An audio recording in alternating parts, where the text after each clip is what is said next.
not particularly controversial, that you did allude to it. Am I right in saying that later waves of emigration to the New World, they actually went very willingly, because the original relatives had written back and saying it's a better life out here, you can own your own land, etc., so they did go not forcibly. Yeah. Well, I think the first thing to note is that if you consider the whole of the last 3 centuries, it's very difficult generalisation, but the book that so many of you were kind enough to buy, its basic thesis is that most Scots emigrated for opportunity rather than because they had to go.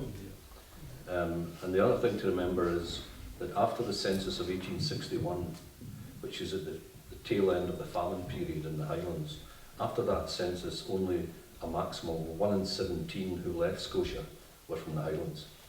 So the Highland factor becomes virtually irrelevant in terms of number or volume from the 1860s right down to 2013, for obvious reasons, because people had been leaving for that period. So in the other book that some of you bought, The Scottish Nation, the chapter on immigration has now been christened by some historians the Devine paradox, because it brings out the fact that the majority of people who left Scotland in the 18th, 19th and 20th century were actually coming from the areas of advanced modernity, not coming from the poorest parts. And in fact, the majority of people who went were people of skill or semi-skill and had some means. Now, this explains to some extent the other book, you see I'm still on the sales pitch, the other book, To the Ends of the Earth, because what we tried to do there was demonstrate statistically that the Scottish immigrants contributed disproportionately to things like governorships of the empire, administration, officer class in the British Army, merchants, accountants, bankers, university professors, etc., right across the Anglophone or English-speaking world. You know, if you think of Scotland as 1 in 10 of the British population in the mid-19th century, the figures we come up with were some of these professions are a half, 1 in 8, sometimes a third. If you're interested in further nonsense of this type, you tune into you tune into ITN News tonight at 10 o'clock if you go home in time, and you will see this person emphasising or trying to demonstrate that England ruled the empire, but Scottish people actually ran it.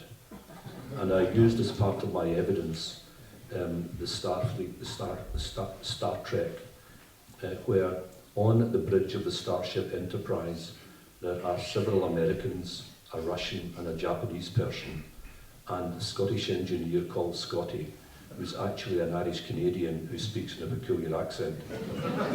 But the fact that the American producers picked up the stereotype that Scot in the 19th century meant a Scottish engineer or a Scottish banker, because Freddie Shred hadn't been born then, or a Scottish professor, or perhaps above all a Scottish physician or doctor. And it wasn't just that, people who come from this part of the world,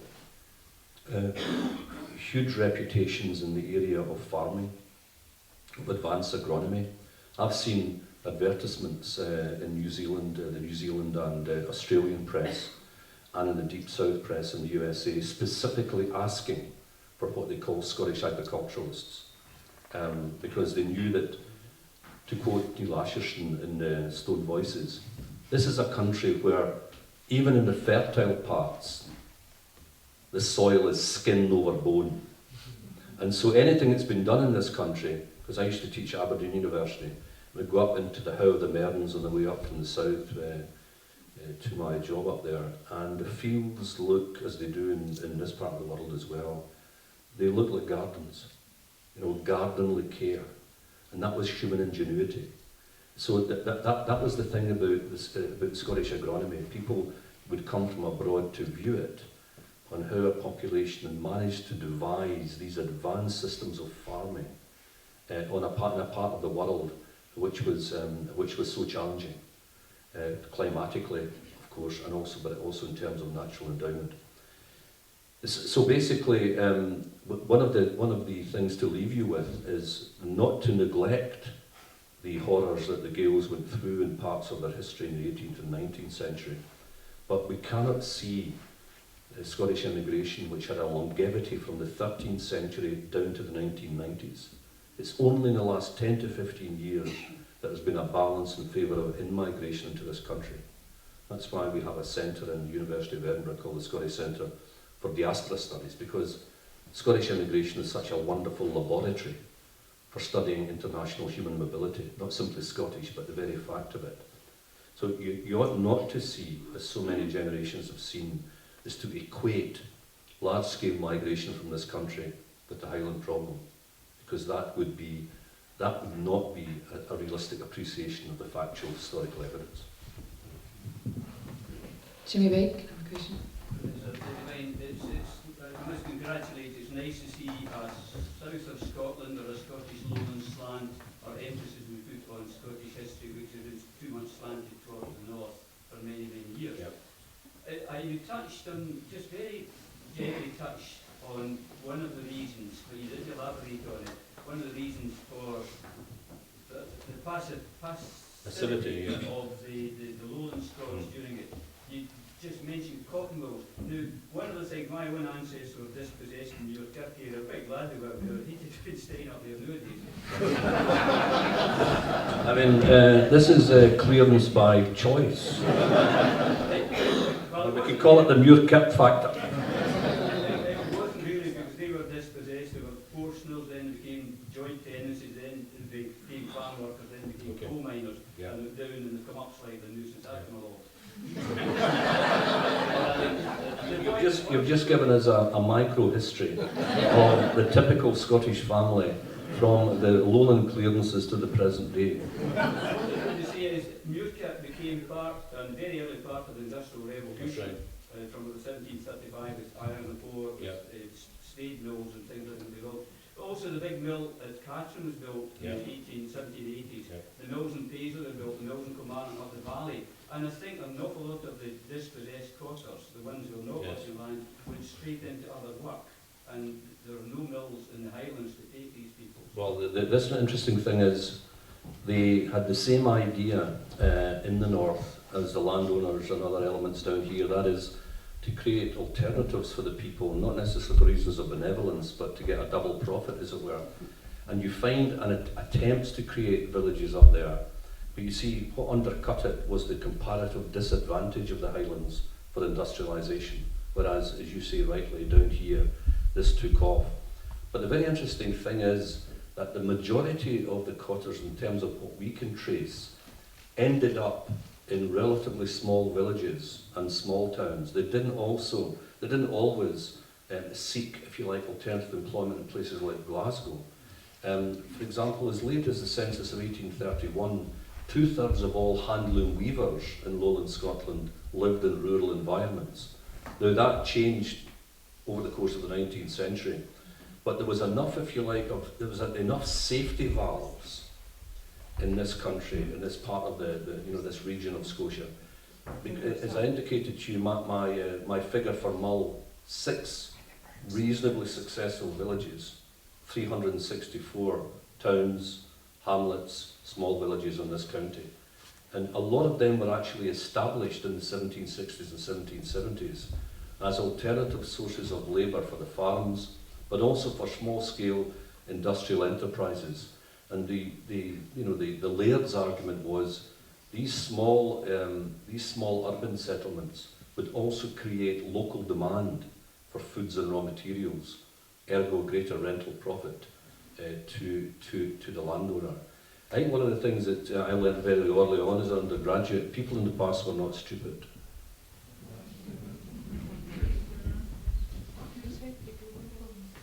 Thanks for a very interesting and thought-provoking talk. Two questions which linked, hopefully. Reflecting on South Scotland, to what extent was what happened there reflected in other parts of Britain in particular? And the effect of the Industrial Revolution, the fact that there were other job opportunities and things that the people in the South could go to which weren't available to the North. Okay. Well, on the first point, there's very strong similarities between the level of population decrease in the countries, in the counties of England, fronting on to the southern uplands of Scotland for the very same reasons that these areas of England were best suited to pastoral husbandry. And in an economic sense, pastoral husbandry is best done in a capitalist or market-driven economy in large units. That meant expulsion. That meant removal of people who were living in the small arable areas. Because one of the things that comes through in the rental evidence is that these people consistently rang up deficits and arrears. But you could argue that what I'm talking about, this is the second point, what I'm talking about is the, if you like, the Scottish variant of what's called in English historiography, the enclosure movement, whereby land was reconstructed, the old farm systems were changed significantly, and again there was much great emphasis on, I think the phrase that was used in the 16th century was sheep-eating men. But the English enclosure movement took place substantially before the great changes in Scotland. One of the things that we need to teach our young is the distinctiveness of the Scottish economic miracle of the 18th century. The fact that between the 1760s and the 1830s, this country went under a metamorphosis from ruralism to urbanism and industrialism at a faster rate than any other country in Europe until we get to the 20th century and forced Soviet industrialization. How many of the kids in our schools know that? Because that's got profound implications for the way we are. I mean, just to give you an example, US Army Air Force satellite photograph of Europe by night. First of all, taken a couple of decades ago, and of course taken at night from space, obviously delivering very stark images of urbanism. And if you look at Europe in those photographs, you'll see three great blotches of light. One is the Ruhr in Germany arching into Belgium. The other is from London into what used to be called the Black Country, though for my purposes in this statement it's the Light Country, up into the Midlands.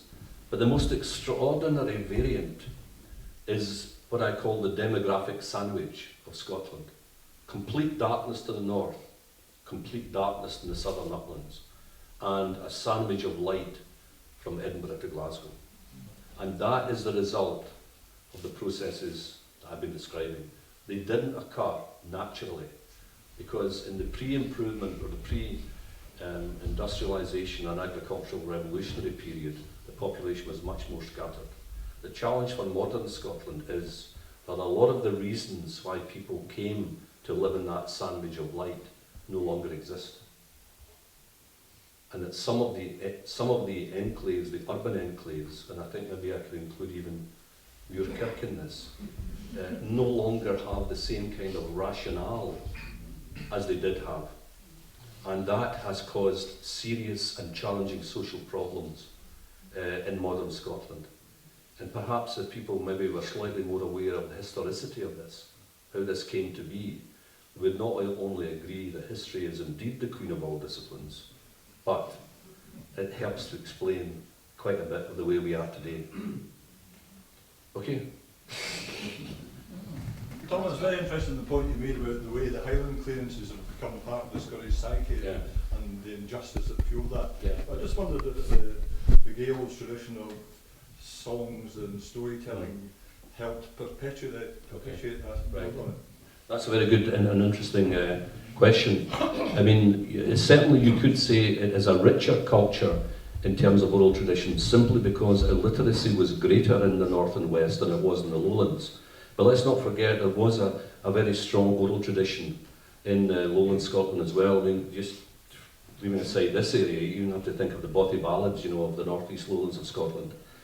But one of the things that I didn't have time to go into, because it's such a complicated issue, that you would need not only a separate lecture on it, but perhaps a university course, and that's the evolution of Highlandism, as I call it. The way in which this massively urbanised society, second only to England in terms of its precocious nature of industrialism. I mean, if you take, for example, the census of 1851, 42.6% of employed males in England were in manufacturing industry and mining. In Scotland, it's 44%. That made Scotland the most industrialised country on earth at that time. And yet, at the same time as that was occurring, it was presenting a rural face of tartanry, of bens and glens, and there was almost a sense developing. It was not omnipresent because some people had racist attitudes down here to the Gael. It's a bit like the same kind of attitude to the Catholic Irish. In other words, the Celt was an inferior person. But there was also alongside that a romanticisation and sentimentalisation of Highland society. And I think one of the reasons why the Highlands tends to get this profile, in addition to the ones that I mentioned in my lecture, is that for a period in the 1810s, 1820s, 1830s, due to the influence of Sir Walter Scott and others, it came to be seen almost as a spiritual soul of Scotland, the spiritual heart of Scotland. And with this development, this curious development of tartanry and kilts and bagpipes, what I call sartorial nationalism, since it's in the news at the moment, let me tell you a story along these lines, because what we've had in recent years, it seems to me, is a rejuvenation of Highlandism, a form of neo-Highlandism, which many of you who go to weddings will recognise. Now, in the 1950s, it used to be said that only a Tory gentleman would dare wear a kilt in Princes Street. Well, that's long gone now, hasn't it? Alex Salmond, you may have heard of, in conversation. I went to my old school, Linlithgow Academy's final year dinner and dance a few years ago, and all the boys were dressed like Charles Edward Stuart. In my day, this would have been unlikely, but if one boy had turned up like that, we would have taken him into the boys' toilet and beaten him up. So that's the allure of Highlandism. To some extent, it's a bit like the Union. It's very flexible, and it's been reborn, you know, with the Tartan Army. The only thing that has not yet been dominated by it is probably wearing the kilt to funerals. At least I haven't seen very many of them. But certainly graduation ceremonies and weddings are now monopolised by this. Now, if I was to tell you the origins of modern Highland dress, you may not necessarily wear a kilt again, but I will not do that because that would be offensive to the audience.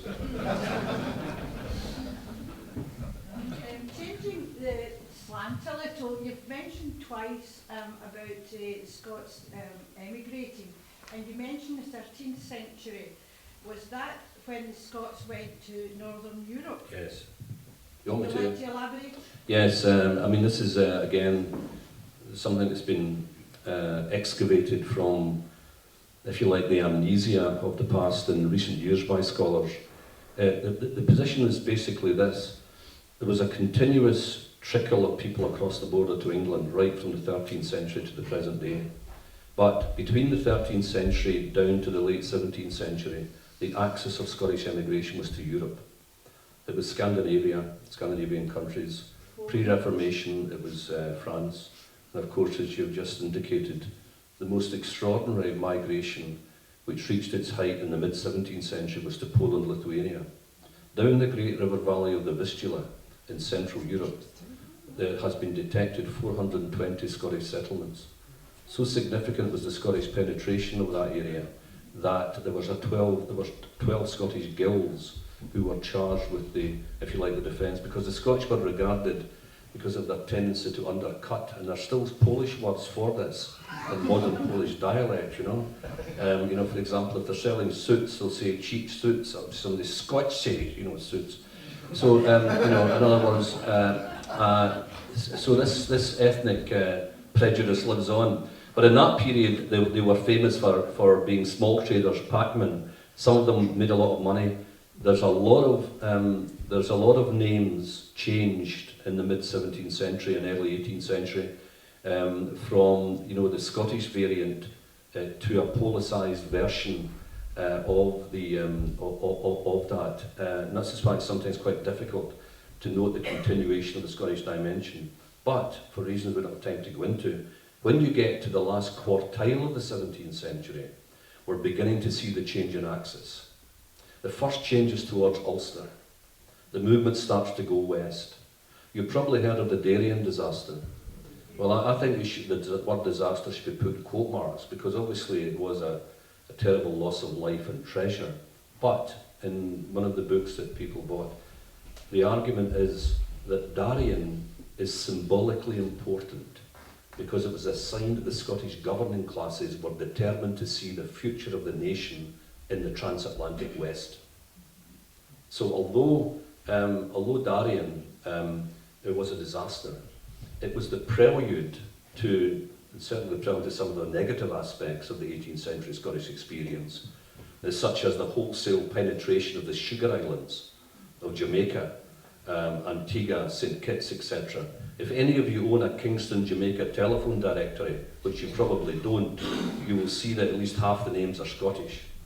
And that's not because half the Scottish people emigrated there, it's because on emancipation, the slaves took the name of their masters and of the plantation.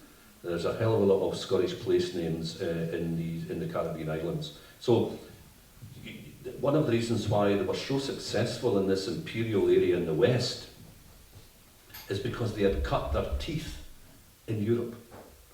And especially in a commercial sense, they had learned two techniques which I've followed across the globe. Never go to the area where there's intense competition. Always go to the soft underbelly, the periphery. And the second thing was relentlessly and ruthlessly use the family network to advance. Because of course, in uncertain times and difficult times with war and climatic challenges in that period, you deal with your own because you can trust your own.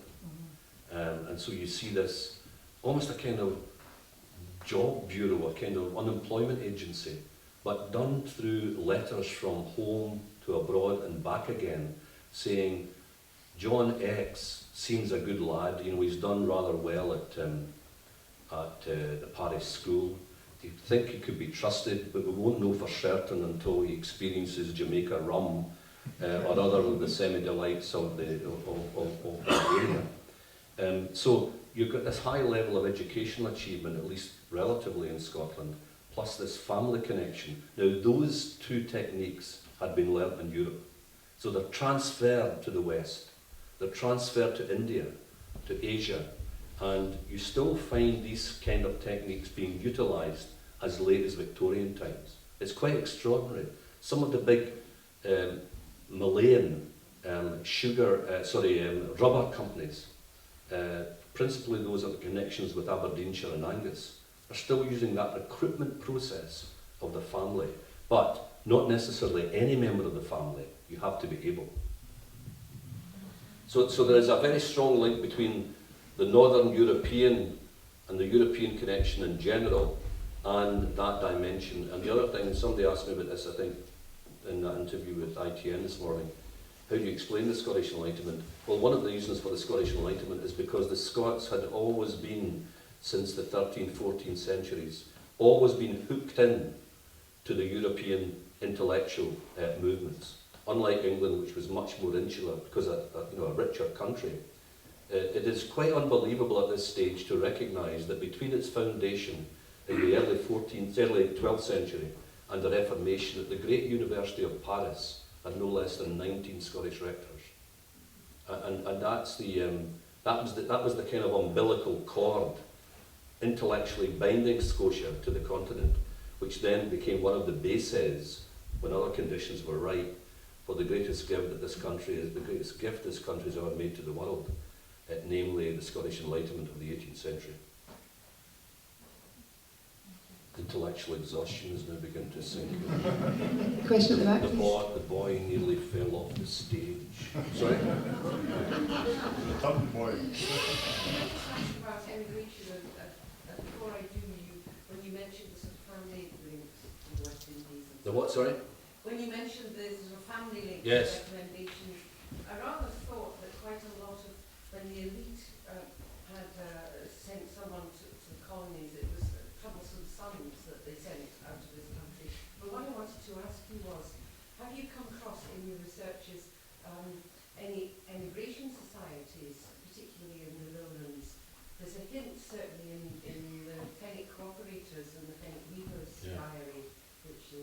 mind that They were about that there seemed to be, you got £10 out of the pot, Yeah. went off, and when you made a little money, you sent it back. So Yes, it's- that's it. The weavers in particular, but also tenant farmers in lowland Scotland, had a strong tradition of collective self-help, of pooling resources, to build up funds for emigration, which is another sign that a lot of emigration was not desperation. It was planned. It was carefully and prudently examined, and they would often send people in advance, and then others would come out. But to go back just briefly to your preliminary point, the Scottish, you're talking about 8,000 odd landowners in Scotland in this period, but the vast majority of Scottish land was owned by about 20 to 25 families. The typical Scottish landowner, the small or medium-sized landowner, were genteel but poor. And one of the interesting things that we find in the demography of that poor elite is the increasing number of children they're having in the 18th century. I've come across some of these families with 15, 16, 17 children who are living into adulthood from the late 18th century onwards. Now, that means incredible pressure. It's not simply to find a job, to find a career. It's also the terrible threat of downward social mobility from the elite. And so that's one of the reasons you find these people going en masse, lusting for profit and employment. The sheer rapacity of the people of this nation in the 18th century in some of these colonies was constantly noticed by observers. But that's what made them such tremendous imperialists. Their backs were to the wall, but their role was to get out, take the demographic pressure off, and to send money back. The best example, and certainly one of the most successful examples, was John Farquhar, who returned from India with £400,000 sterling. This has to be multiplied by 58 to get modern values. John Farquhar indicated that he wanted to fund a chair of atheism in a Scottish university. This is the late 18th century, and this was refused. The development office in my own institution, the University of Edinburgh, development is a fancy word for fundraising, is now on the track of John Farquhar's descendants in order to try and find enough funding or future funding for the Scottish Centre for Diaspora Studies, of which I have the honour to be the current director. So far we have not located him, but if anybody knows of the name Farquhar and their relatives who may be living in semi-splendour in Fairley, let me know.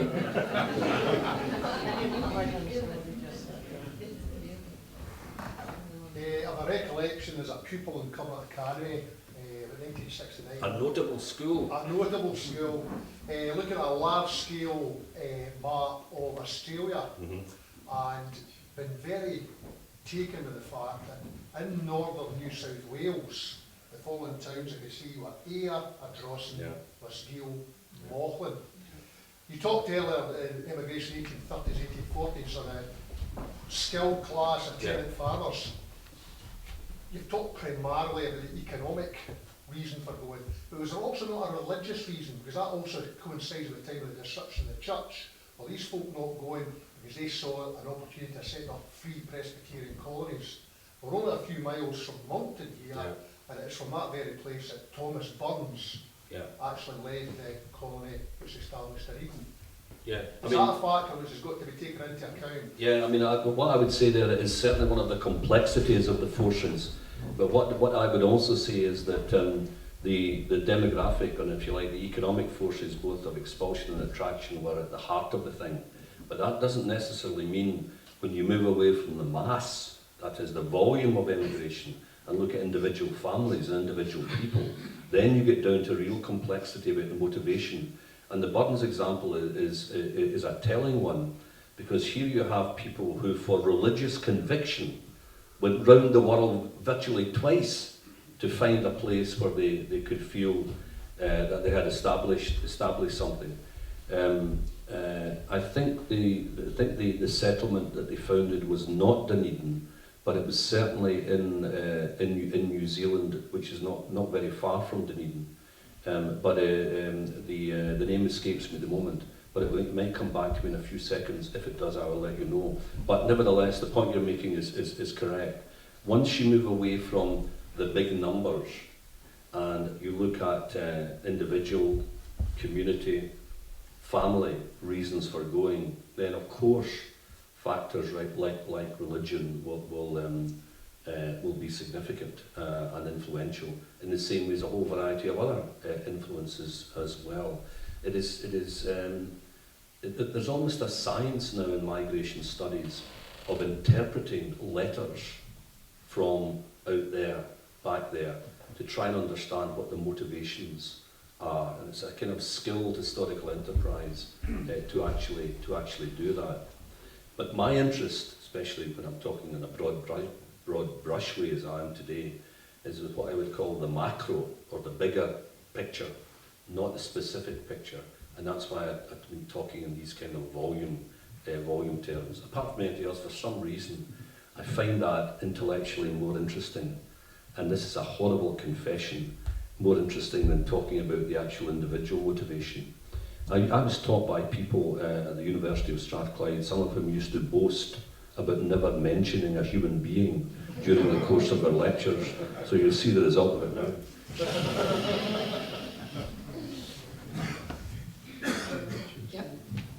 Just to be a pest now, I'm going to ask a question about an individual. Okay.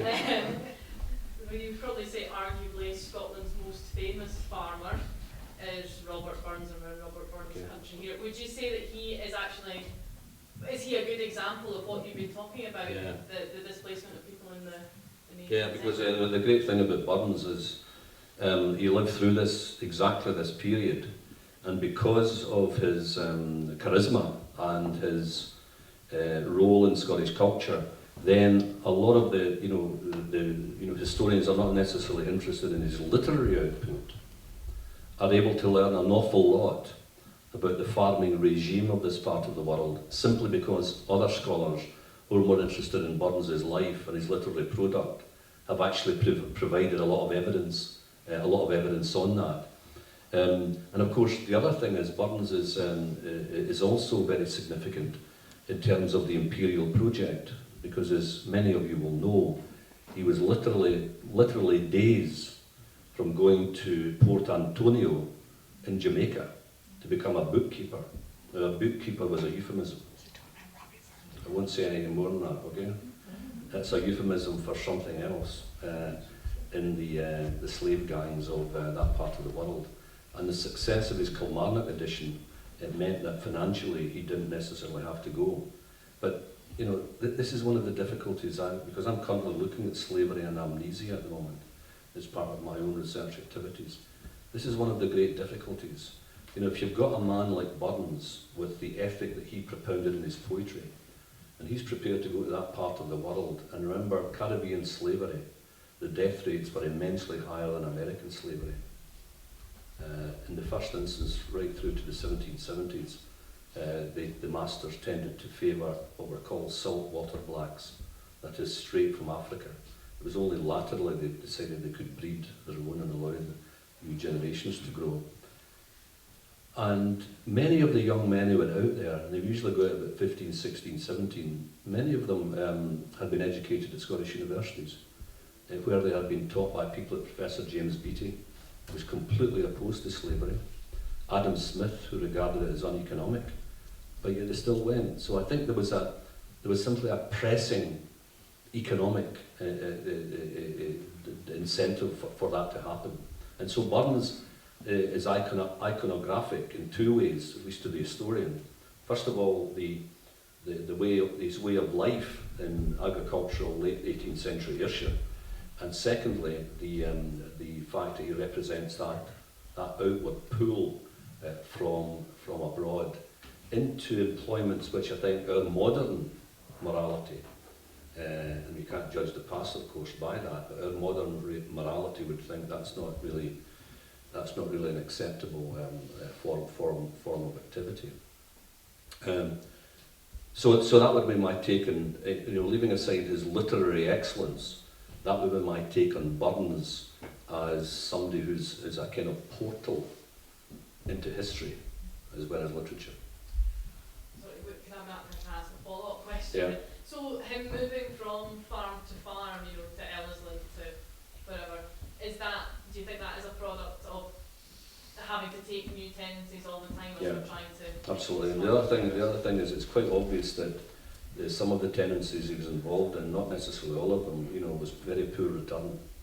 And it's back to this hard, because remember, when I said that the landscape you see today was created in the late 18th century, but of course it was created out of a very rough landscape of bogland and stones, and big boulders, etc. And that was done by those two generations. So it was an incredibly challenging way of life in that period. And it was no wonder that, you know, people like Rabbie Burns would, you know, go to the Howth of an evening. And, you know, there was other sensual pleasures as well as an alternative to this very, very hard way of life. And this flitting, as it was called at the time, is typical of the fact that most of these leases, certainly in southern Ayrshire, were probably for only about 5 or 6 years each. And sometimes if you get into arrears, you would have to move anyway. Because legally, if you get into arrears, although some landowners tended to allow their arrears to accumulate because they knew that the good times would come back, if you get into arrears, then legally you could be getting a summons of removal. Any more questions? Thanks very much, Tom. Sorry? I think that's us. Any more? Thank God for that. Well,